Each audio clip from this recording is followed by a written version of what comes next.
तेलंगाना स्थापना दिवस के अवसर पर उसकी प्रगति और उज्जवल भविष्य के लिए अपनी शुभकामनाएं देती हूं।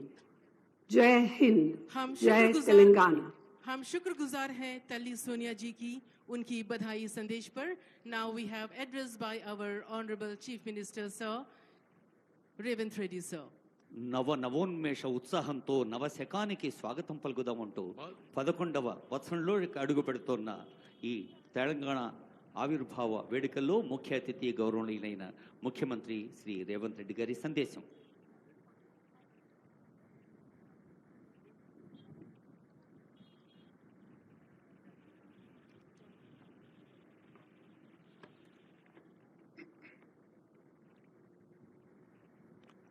జై తెలంగాణ। 4 కోట్ల ప్రజల హృదయాలు ఆనందంతో ఉప్పొంగే పర్వదినం ఇది। తెలంగాణ అస్తిత్వానికి ఆత్మగౌరవానికి పట్టాభిషేకం జరిగి దశాబ్ద కాలం పూర్తయింది। రాష్ట్ర సాధన కోసం ప్రాణాలు అర్పించిన అమరులకు ఈ సందర్భంగా నా నివాళులు అర్పిస్తున్నాను। 6 దశాబ్దాల మన కలను నిజం చేసిన నాటి ప్రధానమంత్రి శ్రీ మన్మోహన్ సింగ్ గారికి, నాటి యూపీఏ చైర్పర్సన్ శ్రీమతి సోనియా గాంధీ గారులకు తెలంగాణ సమాజం తరఫున ప్రత్యేక కృతజ్ఞతలు తెలుపుతూ 4 కోట్ల తెలంగాణ ప్రజలకు తెలంగాణ ఆవిర్భావ దినోత్సవ శుభాకాంక్షలు। స్వేచ్ఛ తెలంగాణ జీవన శైలిలో భాగం। బానిసత్వాన్ని తెలంగాణ భరించదు। ప్రేమను పంచడం, పెత్తనాన్ని ప్రశ్నించడం మన తత్వం। ఆకలినైనా భరిస్తాం కానీ స్వేచ్ఛను హరిస్తే సహించం। దాశరథి చెప్పినట్టు తెలంగాణ అమాయకపు నెరజానే కానీ అన్యాయం జరిగితే తిరగబడే నైజం కూడా మనలో ఉంది। సంక్షేమం ముసుగులో ప్రజాస్వామ్యాన్ని చెరబట్టాలని చూస్తే తెలంగాణ భరించదు। ప్రాంతేతరుడు ద్రోహం చేస్తే పొలిమేరల వరకు తరిమి కొడతాం। ప్రాంతం వాడే ద్రోహం చేస్తే ప్రాణాలతోనే పాతి పెడతాం అన్న కవి కాళోజీ మాటలు అక్షర సత్యాలు। మిత్రులారా, డిసెంబర్ 7, 2023న ప్రారంభమైన ప్రజాపాలనలో స్వేచ్ఛ పునరుద్ధరణకు మొదటి ప్రాధాన్యత ఇచ్చాం। ముళ్ళ కంచెలు, ఇనుప గోడలు తొలగించాం। పాలకులు పాలితుల మధ్య గోడలు బద్దలు కొట్టాం। మున్సిపల్ కౌన్సిలర్ నుండి ముఖ్యమంత్రి వరకు ప్రజలకు అందుబాటులో ఉండే పాలన తెచ్చాం। మేం సేవకులం తప్ప పాలకులం కాదన్న నిజాన్ని నిరూపించాం। ప్రగతి భవన్ను మహాత్మా జ్యోతిరావు పూలే ప్రజాభవన్గా పేరు మార్చి ప్రజలకు అందుబాటులోకి తెచ్చాం। అక్కడ ప్రతి మంగళ శుక్రవారాల్లో ప్రజావాణి కార్యక్రమాన్ని నిర్వహిస్తున్నాం। ప్రజల సమస్యలు నేరుగా విని పరిష్కరిస్తున్నాం। ఆనాడు సచివాలయంలోకి ఈరోజు సామాన్యుడు కూడా రాగలిగే పరిస్థితి తెచ్చాం। ఇందిరా పార్కులో ధర్నా చౌక్కి అనుమతి ఇచ్చాం। మీడియాకు స్వేచ్ఛనిచ్చాం, ప్రతిపక్షానికి గౌరవం ఇచ్చాం। మా నిర్ణయాల్లో లోటుపాట్ల సమీక్షకు అవకాశం ఇస్తున్నాం। తప్పులు జరిగితే సరిదిద్దుకోవడానికి సిద్ధంగా ఉన్నాం। మేమే సర్వజ్ఞానులం అన్న భ్రమలు మాకు లేవు। అందరి సలహాలను సూచనలను స్వీకరించి చర్చించి ముందుకు వెళుతున్నాం। ప్రజలకు స్వేచ్ఛ, సామాజిక న్యాయం, సమాన అవకాశాలు ఇవ్వాలన్నది మా ప్రభుత్వం యొక్క ప్రాధాన్యత। జూన్ 2, 2014 నాడు తెలంగాణ భౌగోళిక ఆకాంక్ష నెరవేరింది। అంతటితో మనము లక్ష్యం చేరినట్టు కాదు। ఉద్యమ లక్ష్యాలు, అమరుల ఆశయాలు సాధించిన నాడే తెలంగాణ సాధనకు సార్థకత వస్తుంది। దశాబ్ద కాలం అన్నది ఒక మైలురాయి। ప్రజల ఆశలు, ఆశయాలు నెరవేర్చడంలో మనం ఎక్కడ ఉన్నామన్నది సమీక్షించుకోవాల్సిన సందర్భం ఈ దశాబ్ది ఉత్సవం। నేను రాజకీయ విమర్శల జోలికి పోను, కానీ చరిత్రను సమీక్షించుకున్నప్పుడే భవిష్యత్తుకు పునాదులు వేసుకోగలం. తప్పప్పులను గుర్తించి దిద్దుబాటు చేసుకోవడం విఘ్నుల యొక్క లక్షణం. 10 ఏళ్ల పాలన తెలంగాణ 100 ఏళ్ల విధ్వంసానికి గురి అయింది. భౌతిక విధ్వంసమే మాత్రమే కాదు, తెలంగాణ మూల స్వభావమైన స్వేచ్ఛపై దాడి జరిగింది. సామాజిక న్యాయం మేడి పండు చందంగా మారింది. ప్రజలందరికీ చెందాల్సిన రాష్ట్ర సంపద గుప్పెడు మంది చేతుల్లోకి చేరింది. తెలంగాణ సంస్కృతి సాంప్రదాయాలు విధ్వంసానికి గురయ్యాయి. ఆర్థిక విధ్వంసం సంగతి చెప్పనక్కరలేదు. ఇదంతా గతం. ప్రజలే, ప్రజల కోసం, ప్రజల చేత ఎన్నుకోబడిన ప్రభుత్వం ఇప్పుడు తెలంగాణలో ఉంది. ప్రజాప్రభుత్వంలో జరుపుకుంటున్న మొదటి ఆవిర్భావ దినోత్సవం ఇది. అందుకే ఈ ఆవిర్భావ దినోత్సవానికి చరిత్రలో ప్రత్యేక స్థానం ఎప్పటికీ ఉంటుంది. మిత్రులారా, తెలంగాణ ప్రదాత, మనకు మాతృ సమానురాలైన శ్రీమతి సోనియా గాంధీ గారిని ఈ పండుగకు ప్రత్యేకంగా మా మంత్రివర్గం 4 కోట్ల ప్రజల తరఫున ఆహ్వానించాం. ఏ హోదాలో సోనియా గాంధీని ఆహ్వానించారని అడుగుతున్నారు. నేను చెప్పదలుచుకున్న, బిడ్డ ఇంట్లో శుభకార్యానికి తల్లికి హోదా కావాలా? తల్లిని ఆహ్వానించడానికి బిడ్డకు ఒకరి పర్మిషన్ అవసరమా? ఏ హోదా ఉందని, ఏ పదవిలో ఉన్నారని మహాత్మా గాంధీని మన జాతిపితగా గుర్తించుకున్నాం. తెలంగాణ చరిత్ర ఉన్నంత వరకు శ్రీమతి సోనియా గాంధీని ఈ సమాజం తల్లిగా గుర్తించి గౌరవిస్తుంది. ఈ గడ్డతో ఆ తల్లి బంధం రాజకీయాల బంధము కాదు, ఆ తల్లి బంధం పేగు బంధం ఈ తెలంగాణతో. ఈ దశాబ్ది ఉత్సవాల శుభ సందర్భంలో అమరుల ఆశయాలు, ప్రజలు కళలు నెరవేర్చే దిశగా ప్రజాప్రభుత్వం కొన్ని కీలక నిర్ణయాలు తీసుకుంది. అందులో ప్రధానంగా సాంస్కృతిక పునరుజ్జీవనం, ఆర్థిక పునరుజ్జీవనం. ఈ రెండు ఇప్పుడు తెలంగాణ భవిష్యత్తు నిర్మాణానికి కీలక అంశాలు. ఈ దిశగా మన ప్రభుత్వం అడుగులు వేస్తుంది.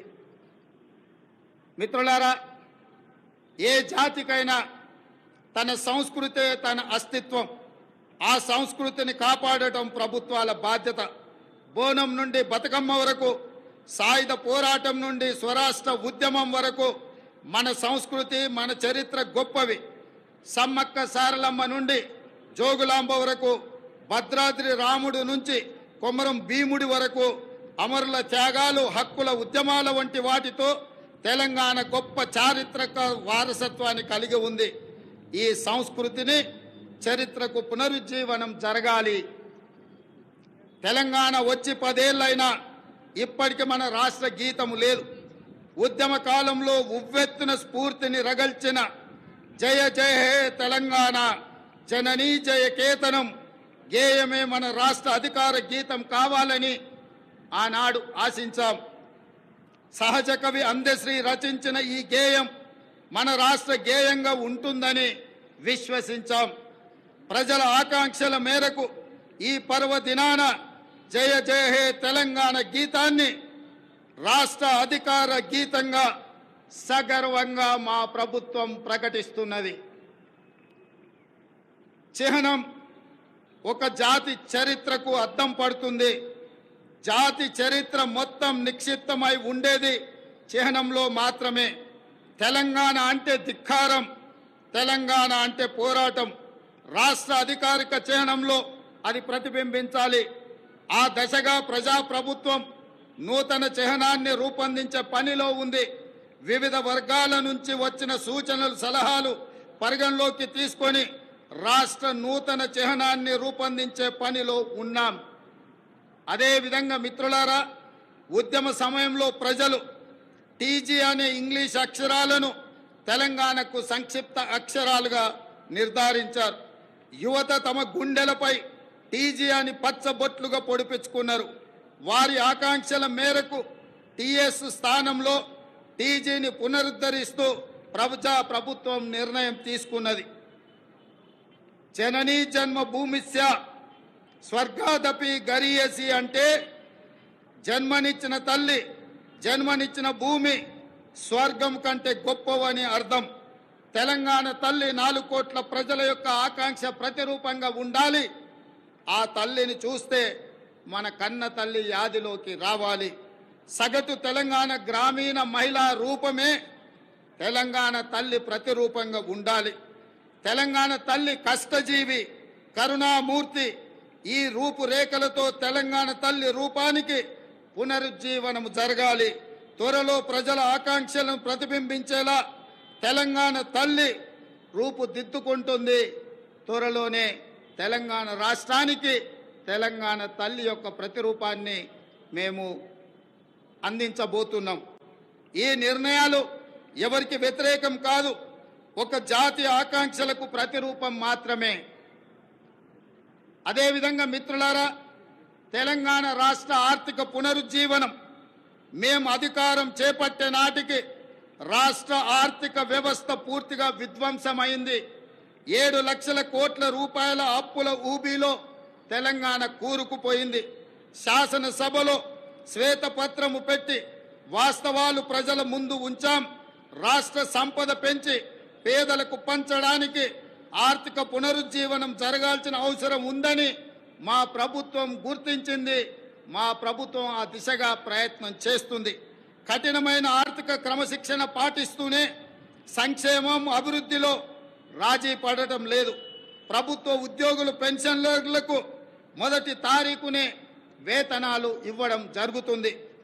అదేవిధంగా మిత్రులారా, గ్రీన్ తెలంగాణ 2050 స్వల్పకాలిక ఆలోచనలు కాదు, దీర్ఘకాలిక ప్రణాళికలతో భవిష్యత్తుకు పునాదులు వేస్తున్నాం. మొత్తం తెలంగాణకు గ్రీన్ తెలంగాణ 2050 మాస్టర్ ప్లాన్ తయారు చేస్తున్నాం. రాష్ట్రాన్ని 3 జోన్లుగా విభజిస్తున్నాం.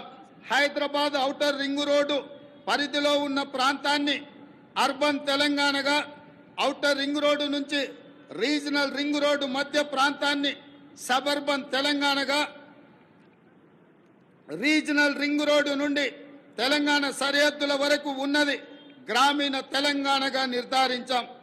ఈ 3 జోన్లలో ఎక్కడ ఎలాంటి అభివృద్ధి జరగాలి, ఎక్కడ ఏ రకమైన మౌలిక సదుపాయాల కల్పన జరగాలన్నది ఈ మెగా ప్రణాళికలో విస్పష్టంగా తొందరలోనే ప్రకటిస్తాం.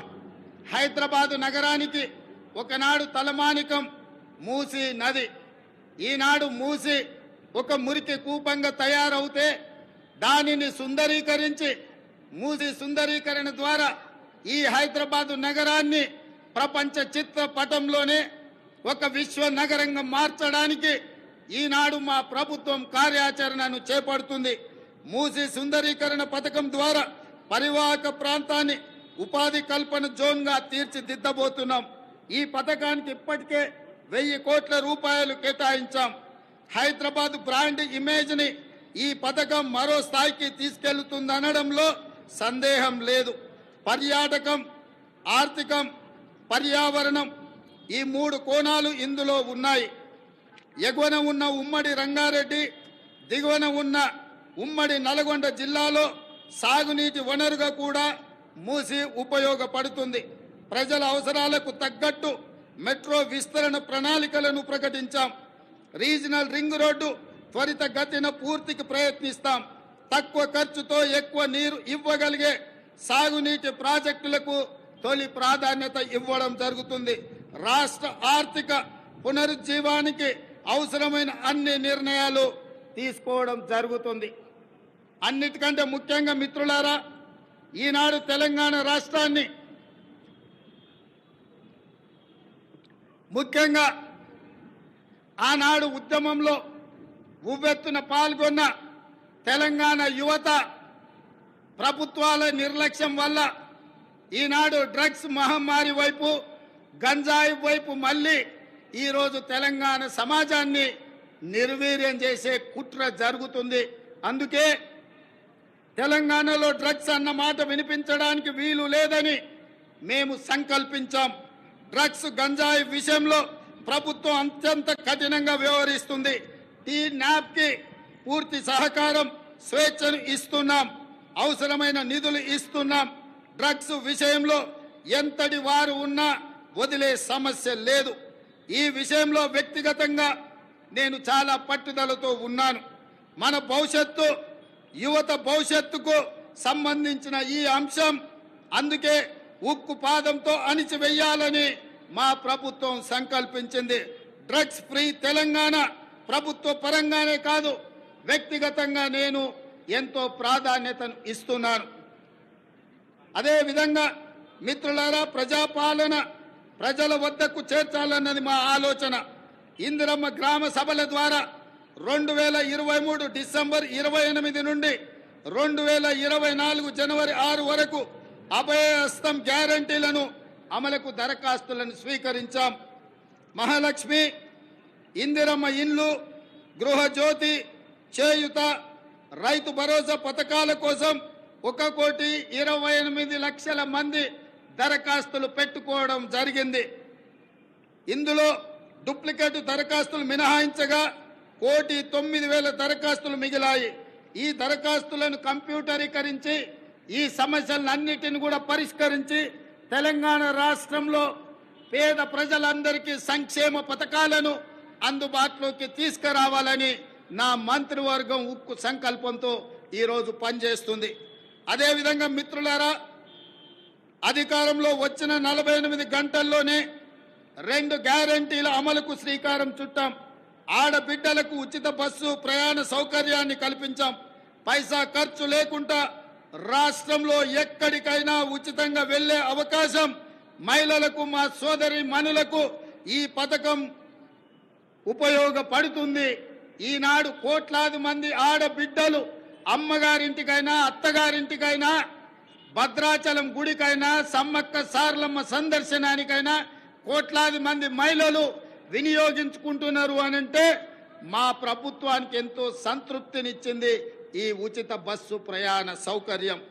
అదే విధంగా బస్సులు సరిపోవడం లేదు, వాళ్లకు సమస్య అవుతున్నదంటే అదనంగా బస్సులను ఏర్పాటు చేయడమే కాదు, అదనంగా బస్సులను కూడా మా ప్రభుత్వం కొనుగోలు చేసి మా ప్రాధాన్యత మహిళల పట్ల అత్యధికంగా ఉంటుంది అని చెప్పి ఆ తల్లులకే ఈ ఉచిత బస్సు ప్రయాణాన్ని మేము అంకితం చేయడం జరిగింది. అదేవిధంగా పేదల ఆరోగ్య విషయంలో రాష్ట్ర ప్రభుత్వం ఆనాడు డాక్టర్ వైఎస్ రాజశేఖర రెడ్డి గారు ఉన్నప్పుడు శ్రీమతి సోనియా గాంధీ గారి నేతృత్వంలో ఆరోగ్యశ్రీ పథకాన్ని తీసుకువచ్చి పేద ప్రజలకు ఆరోగ్యాన్ని, కార్పొరేట్ వైద్యాన్ని అందించడం ద్వారా ఆ కుటుంబాలను ఆదుకునే విధంగా ఆనాడు ఆ పథకాన్ని ప్రవేశపెట్టడం జరిగింది. కొన్ని ప్రత్యేకమైన పరిస్థితుల వల్ల ఆ పథకం నిర్వీర్యమైన మళ్ళీ ప్రజాపాలన ప్రారంభించిన ఎంబడే మా ప్రభుత్వం, మా మంత్రివర్గం 5 లక్షల రాజీవ్ ఆరోగ్యశ్రీ పథకాన్ని పేదలకు ఉచిత వైద్యాన్ని అందించడానికి 10 లక్షల రూపాయలకు పెంచి డిసెంబర్ 9 నుంచి అమలు చేసి పేదల ఆరోగ్యాన్ని కాపాడే విధంగా ఈనాడు మా ప్రభుత్వం ముందుకెళ్తుంది. అందుకే ఈరోజు పేదల యొక్క ఆరోగ్యం మా ప్రభుత్వం యొక్క బాధ్యత అని చెప్పి సగర్వంగా నేను తెలియజేస్తున్నాను. అదేవిధంగా యువత ఉద్యోగాల నోటిఫికేషన్లు, పరీక్షల నిర్వహణ పారదర్శకంగా నిర్వహించడానికి తెలంగాణ పబ్లిక్ సర్వీస్ కమిషన్ని ప్రక్షాళన చేశాము. 70 రోజుల్లోనే 30,000 మంది నిరుద్యోగ యువకులకు ఉద్యోగ అవకాశాలు కల్పించి ఉద్యోగ పత్రాలు ఎల్బీ స్టేడియంలో వాళ్ళ కుటుంబ సభ్యుల సమక్షంలో వాళ్ళ కళ్ళల్లో సంతోషాన్ని చూస్తూ మా ప్రభుత్వం నియామక పత్రాలను అందజేయడం జరిగింది. ఈనాడు నిరుద్యోగ యువకుల యొక్క ఉద్యోగ ఉపాధి అవకాశాలు మా ప్రభుత్వం ఎంతో ప్రాధాన్యతతో వాటిని నిర్వహిస్తున్నది. అదేవిధంగా గ్రూప్ 1 నోటిఫికేషన్ ఇచ్చినాం. ఈ నెల 9న ప్రాథమిక పరీక్ష జరగబోతుంది. అదేవిధంగా మెగా డిఎస్సి పోస్టులతో 11,062 ఉద్యోగ నోటిఫికేషన్లు ఇచ్చినాం. తొందరలోనే ఈ టీచర్ల నియామకాలను చేపట్టడం ద్వారా తండాలలో, గూడాలలో, మారుమూల పల్లెల్లో పేదలకు విద్యను అందుబాటులోకి తీసుకొచ్చి ప్రతి పేదవాడికి విద్యను అందించాలన్న లక్ష్యమే మా ప్రభుత్వం యొక్క లక్ష్యము. ఆ దిశగా మేము ప్రయాణం చేస్తున్నాం. అదేవిధంగా వయో పరిమితిని కూడా 44 సంవత్సరాల నుంచి 46 సంవత్సరాలకు పెంచి ఈ ఖాళీలను భర్తీ చేసే నిర్ణయం మా ప్రభుత్వం తీసుకున్నది. మిత్రులారా, రాష్ట్రంలో లక్షల మంది ప్రజల సొంత ఇళ్ల కోసం ఎదురు చూస్తున్నారు. వారి కలలు నెరవేర్చేందుకు భద్రాద్రి రాముడు సాక్షిగా ఇందిరమ్మ ఇళ్ల పథకాన్ని ప్రారంభించాం. పేదల కోసం ఈ ఏడాది 4,50,000 ఇండ్లను మంజూరు చేయడమే కాదు, 22,500 కోట్ల రూపాయలు నిధులు కేటాయించడం ద్వారా ప్రతి శాసనసభ నియోజకవర్గంలో 3,500 ఇళ్లు పేదవాళ్లకు నిర్మించి పేదవాడి సొంత ఇంటి కలను చిరకాల స్వప్నాన్ని మా ప్రభుత్వం పూర్తి చేయాలని దృఢ సంకల్పంతో ముందుకు వెళ్లడం జరుగుతుంది. అదేవిధంగా విద్యారంగ ప్రక్షాళన తెలంగాణ ఎడ్యుకేషన్ హబ్ గా తీర్చిదిద్దాలని సంకల్పించాం. అందుకే ప్రతి మండల కేంద్రంలో అంతర్జాతీయ మోడల్ స్కూళ్లను నిర్మించడం మా బాధ్యతగా భావించి ఆ ప్రయత్నాన్ని ముందుకు తీసుకెళ్తున్నాం. అదేవిధంగా స్కిల్ యూనివర్సిటీలను ఎంతో మందిని విద్యార్థులు పట్టాలు తీసుకుంటున్నారు, కానీ వాళ్ళకి స్కిల్ డెవలప్మెంట్ విషయంలో సరైన శిక్షణ లేకపోవడం వల్ల ఉద్యోగ ఉపాధి అవకాశాలలో కొన్ని ఇబ్బందులు ఎదుర్కొంటున్నారు. దానికోసమే తెలంగాణ యువతకు స్కిల్ యూనివర్సిటీలను ఏర్పాటు చేయడమే కాకుండా రాష్ట్రంలో దీనికి సంబంధించి అధికారుల బృందం ఇప్పటికే ఢిల్లీ, ఒడిశా, గుజరాత్ రాష్ట్రాల్లో పర్యటించి అధ్యయనం చేసింది. అదేవిధంగా అమ్మ ఆదర్శ పాఠశాల కింద 26,825 పాఠశాలలో మౌలిక సదుపాయాల కల్పన, బాలికల కోసం ప్రత్యేక టాయిలెట్ల నిర్మాణం, మంచినీరు, విద్యుత్ సదుపాయం కల్పిస్తున్నాం. దీనికోసం 1,135 కోట్ల రూపాయలు కేటాయించాం. ఇదే కాకుండా స్కిల్ డెవలప్మెంట్ విషయంలో రాష్ట్రంలో 65 ఐటీఐలు ఉంటే ఈ 65 ఐటీఐలను టాటా సంస్థతో ఒప్పందం చేసుకొని వాటిని అభివృద్ధి చేసి వాళ్లకు శిక్షణ ఇచ్చి ఉద్యోగ ఉపాధి అవకాశాలు కల్పించే విధంగా టాటా సంస్థతో మా ప్రభుత్వం ఒప్పందం చేసుకొని నిరుద్యోగ యువకులకు ఉద్యోగ ఉపాధి అవకాశాలు కల్పించాలని ఈనాడు మా ప్రభుత్వము కృత నిశ్చయంతో ఉన్నది. అదేవిధంగా మిత్రులారా, తెలంగాణ సమాజం అంటేనే వ్యవసాయం. మన సంస్కృతి, మన సాంప్రదాయం అంటే వ్యవసాయం. ఈ వ్యవసాయానికి రైతును రాజును చేయడమే మా సంకల్పం. అందుకోసమే మా ప్రభుత్వం రైతు బాగుంటే రాష్ట్రం పచ్చగా ఉంటుందని విశ్వసించే ప్రభుత్వం. గతంలో రైతుకు ఉచిత విద్యుత్ రుణమాఫీ చేసిన చరిత్ర కాంగ్రెస్ పార్టీది, మా ప్రభుత్వానిది. ఈ ట్రాక్ రికార్డును ప్రజాప్రభుత్వం కొనసాగిస్తుంది. రైతుకు ఆర్థిక సాయం పథకంలో భాగంగా 69 లక్షల మందికి చెప్పిన మాట ప్రకారం 7,500 కోట్ల రూపాయలు వారి ఖాతాలో జమ చేసి ప్రతి రైతుకు రైతు భరోసా పథకంలో నిధులను విడుదల చేయడం జరిగింది. అదేవిధంగా ఇటీవల కాలంలో అకాల వర్షాలతో పంట నష్టం జరిగితే ప్రతి ఎకరాకు 10,000 రూపాయల నష్ట పరిహారం ఇవ్వడం జరిగింది. ధాన్య సేకరణ విషయంలో కూడా ఈరోజు 7,245 ధాన్య సేకరణ కేంద్రాలను ఏర్పాటు చేసి తండాలలో, గూడాలలో, మారుమూల పల్లెల్లో రైతులు పండించిన పంటను అక్కడే ధాన్య సేకరణ కేంద్రాలను ఏర్పాటు చేసి ఆ ధాన్యాన్ని సేకరించి తుట్టి, తాలు, తరుగు పేరు మీద తుట్టి తీయకుండా ప్రభుత్వం కఠినమైన చర్యలు తీసుకుంది. అకాల వర్షాలతో తడిసిన ధాన్యాన్ని కూడా కనీసం మద్దతు ధర ఇచ్చి కొనుగోలు చేసి రైతులను ఆదుకొని రైతులను కాపాడాలని, రైతులని రాజులుగా చెయ్యాలని మా ప్రభుత్వం దృఢ సంకల్పంతో పనిచేస్తుంది. ఇదే కాదు, ధరణి విషయంలో కూడా చాలా సమస్యలు, లక్షలాది సమస్యలు మా దృష్టికి వచ్చినాయి. వాటిని పరిష్కరించడానికి ధరణి విషయంలో కూడా ఒక కమిటీని ఏర్పాటు చేసి ప్రతి సమస్యను పరిష్కరించి ధరణిలో జరిగిన లోపాలను సరిదిద్ది ప్రతి రైతుకు, ప్రతి వాడికి మేలు జరిగే విధంగా ధరణి ప్రక్షాళన కార్యక్రమాన్ని మా ప్రభుత్వం తీసుకొని ముందుకు వెళ్తుంది.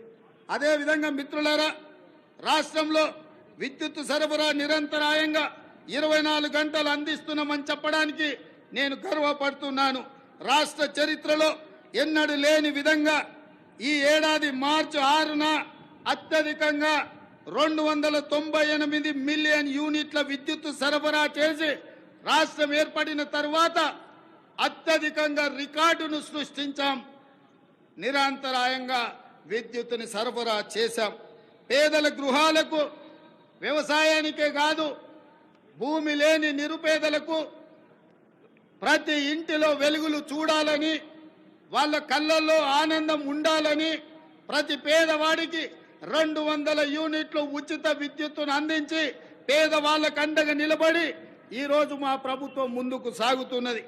అదేవిధంగా మిత్రులారా, పెట్టుబడుల విషయం, రాష్ట్రంలో పెట్టుబడులు తీసుకొచ్చి తద్వారా ఉద్యోగ ఉపాధి అవకాశాలు కల్పించి రాష్ట్ర ఆదాయాన్ని పెంచి పేదలకు పంచాలన్న లక్ష్యంతో దావూస్ పర్యటన మా మంత్రి సహచరులతో పర్యటన చేయడం జరిగింది.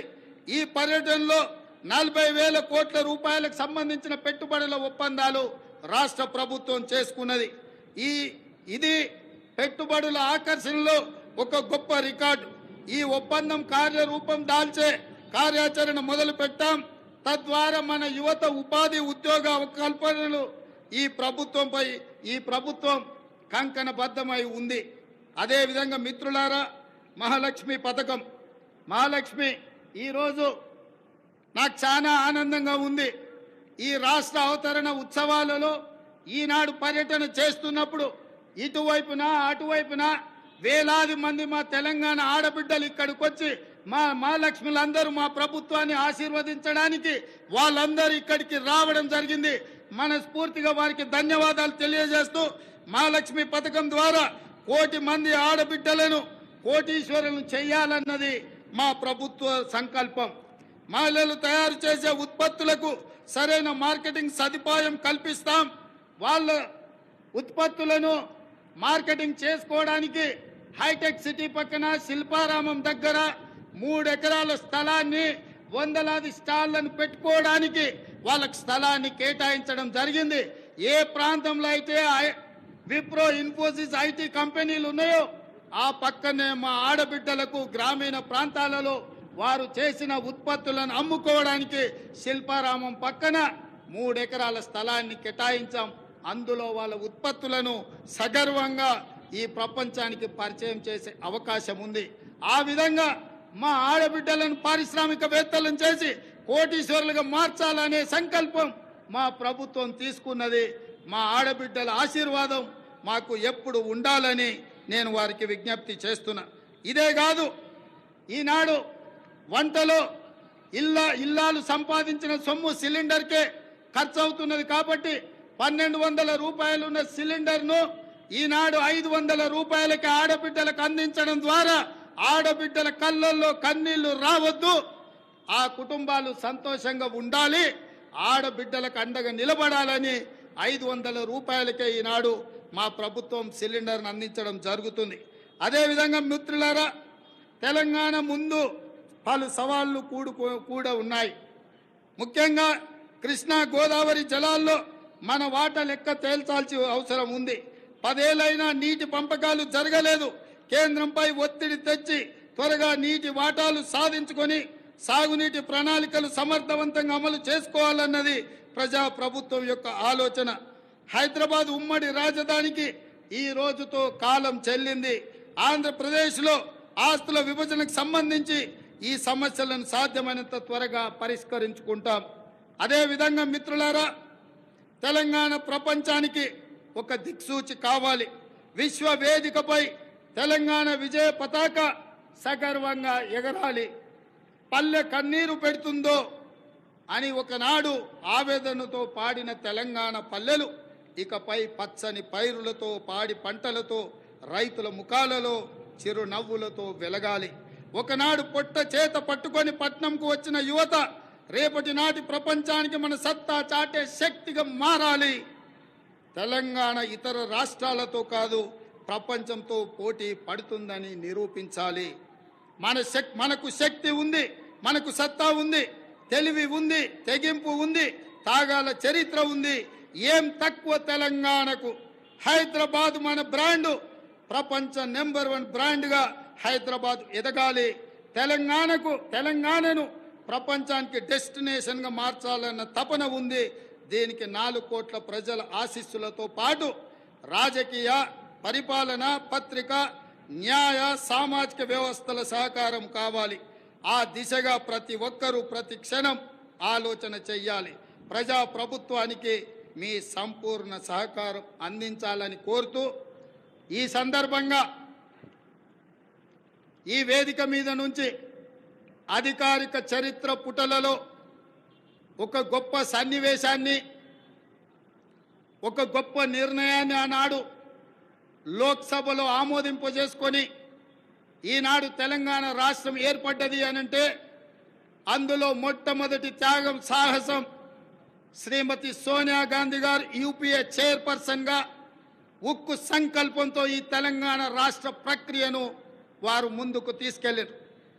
రెండవ బాధ్యత బాబు జగజీవన్ రామ్ గారి సుపుత్రిక శ్రీమతి మీరా కుమారి గారు లోక్సభ స్పీకర్గా, మహిళగా, ఒక కన్న తల్లిగా పిల్లలను కోల్పోతే ఆవేదన ఎట్లుంటుందో తెలిసిన అమ్మగా మీరా కుమారి గారు సంపూర్ణమైన సహకారాన్ని అందించి ఆనాడు తెలంగాణ బిల్లును లోక్సభలో ఆమోదించడంలో అత్యంత క్రియాశీలక బాధ్యత వారు పోషించారు.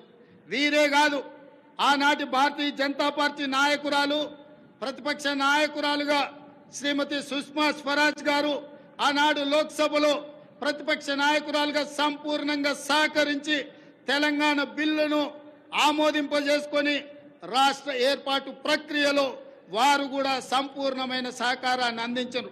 ఈ వేదిక మీద అందుకే తెలంగాణ నలుమూలల నుంచి తరలి వచ్చిన వేలాది మంది మా ఆడబిడ్డల సాక్షిగా శ్రీమతి సోనియా గాంధీ గారికి, మీరా కుమారి గారికి, సుష్మా స్వరాజ్ గారికి తెలంగాణ 4 కోట్ల ప్రజల తరఫున వారికి కృతజ్ఞతలు తెలియజేస్తున్న ఈ తెలంగాణ చరిత్ర పుటలలో మీ త్యాగాలు, మీ గొప్ప నిర్ణయం ఎప్పటికీ ఉంటుందని భావిస్తూ మీ అందరి దగ్గర సెలవు తీసుకుంటున్నా. జై తెలంగాణ, జై జై తెలంగాణ. ధన్యవాదాలు మిత్రులారా. Thank you so much.